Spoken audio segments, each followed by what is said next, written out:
Hello everybody, this is Deb from Just Do Something Homestead, and today we're going to make one of our family's favorite Thanksgiving side dishes, and that is candied sweet potatoes.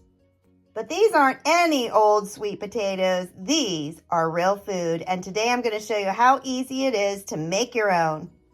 This recipe has been handed down in our family for generations, and there's a little subtle differences that you can do, but for the most part, you only need 4 or 5 ingredients. First is organic sweet potatoes. Now, we raise our own sweet potatoes, so that is so much easier for us.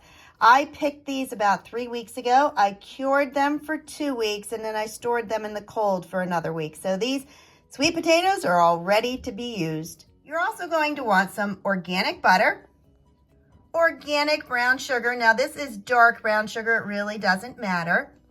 And then you either want maple syrup and cinnamon, both of those organic, or I actually started using this. I found this last year at Aldi, and I've got to tell you, I fell in love with this product. It is organic apple pie spice maple syrup. It is to die for. So if you by chance can find this in your area, you don't need to add any cinnamon to your regular maple syrup. You can just use this. Now, sweet potatoes come in all sizes and shapes. In fact, that's part of the fun of digging them up to see what they look like. Today, I'm only making a small pan of this because this is just for Jim and myself.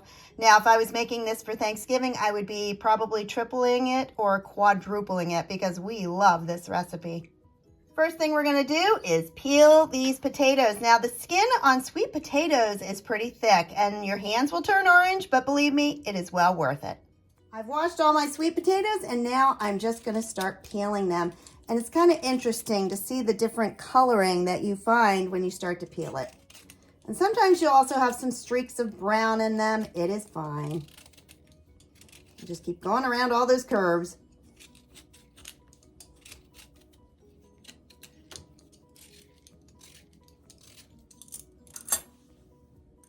As I'm peeling these potatoes, I want to tell you, you can take any traditional recipe that you have in your family and you can make it with real whole foods. So just purchase things that are organic and replace them with the ones that you've used in the past. And this is what I mean by different colorizations. The deeper you go, the darker orange it is. And as you peel it, you start to get little brown spots. All of that is fine. You're just going to get the peels off. Once you have completely peeled them, you're going to wash them and get any of the dirt that may have gotten onto the potatoes off. Now it's time to cut it. Now, when my mom used to make them, she used to cut them the long way. So you'd have long, skinny pieces. But I have found that if I cut them into circle pieces, you get more of the flavor on every single sweet potato. Sweet potatoes can be very hard to cut, so you're going to want a sharp knife, and I leave it about 1 inch thick. You're going to leave them pretty thick. If they're any thinner, when you go to cook them in the sauce, they tend to fall apart. You don't want that. All right, and I'm just cutting them into really big coin sizes.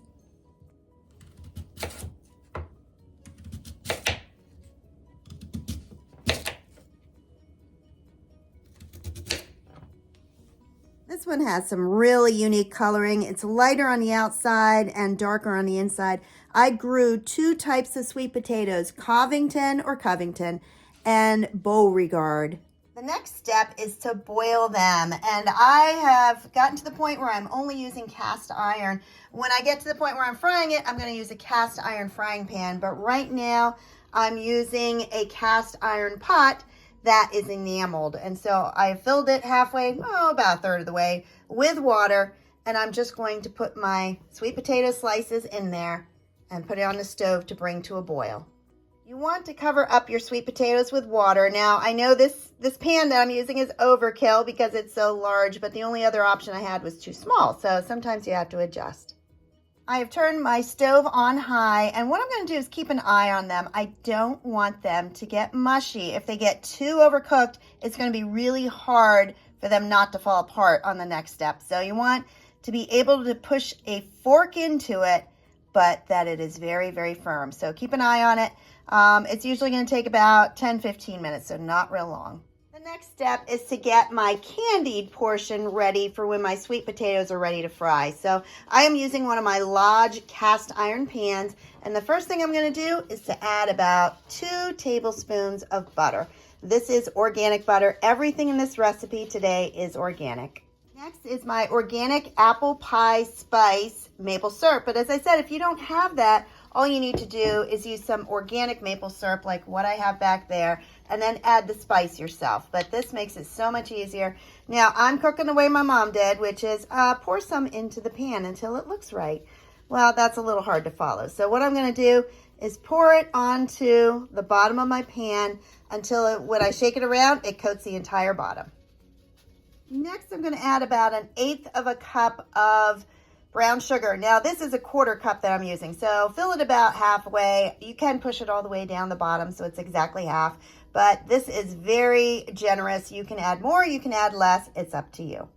I'm going to take this mixture over to the stove, stir it all up, and heat it until it's just a very beginning point of boiling. And about then is when the potatoes will be ready to add. When you have this on your stove and you start to heat it, it's important to stir it nonstop. You do not want your sauce to burn. Sweet potatoes are starting to boil, but I still cannot even begin to get a fork into them. So you want to cook them until it's just to the point where the fork can be inserted.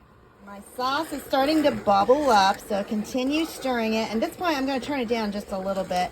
And next to it, sweet potatoes are still cooking.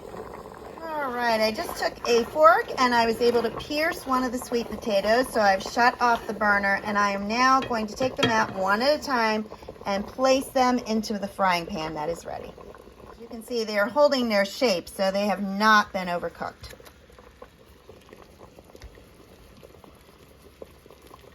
If there's one mistake that people make when making candied sweet potatoes is they turn them over too often.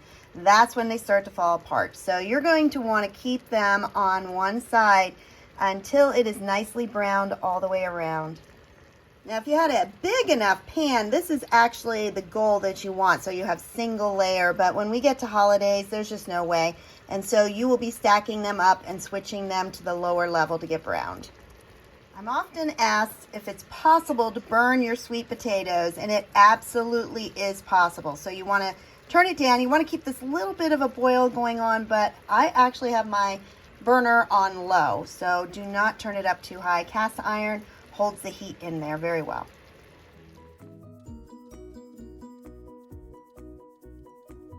These have been cooking on one side for about 5 minutes, so I am going to flip one over and see if I like what it's starting to look like. Oh, yes. All right, at this point, I'm going to flip them all over. Now I'm just going to cook for another 5 to 10 minutes. You can tell by the bubbles that the sauce is getting thicker, which is what you want. The thicker it is, the better it's going to stick to your sweet potatoes. And what you can't tell is how wonderful the kitchen smells, because these are really starting to smell good. All right, another mistake that is often made in cooking sweet potatoes is not to cook them long enough. You want to have a good coating on the outside of these sweet potatoes so that all the flavor is in them. And there you have it, candied sweet potatoes. They are wonderful for a holiday or any time. And let me just show you how wonderful they have cooked. They have a slight shell on the outside, tender on the inside. Let me look at the inside there. Beautiful. If you enjoyed this video, please like, subscribe, and share. Have a blessed day, everybody. Bye-bye.